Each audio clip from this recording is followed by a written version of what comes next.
Sea of Thieves is a new type of multiplayer game. We call it a shared world game.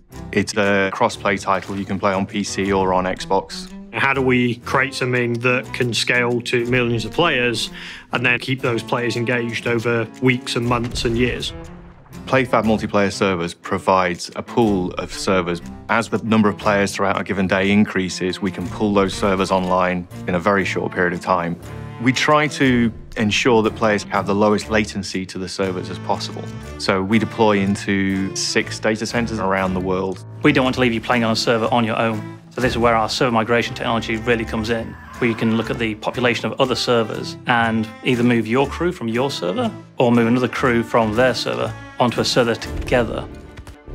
The game client and the game server are written in Unreal Engine, and they are both connected to Azure via WebSockets. So we have a live connection between the game and our services.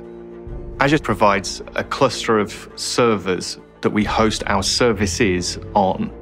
The services that provide our server matchmaking functionality, our migration functionality, or our commerce functionality. Having these separate services, this does allow us to update each service independently without affecting the player experience. We use everything from Azure data factories to richly and speedily combine data, through to the navigation of data through Power BI and Azure Data Explorer. We're beginning to see a new generation of games that you couldn't execute without the cloud.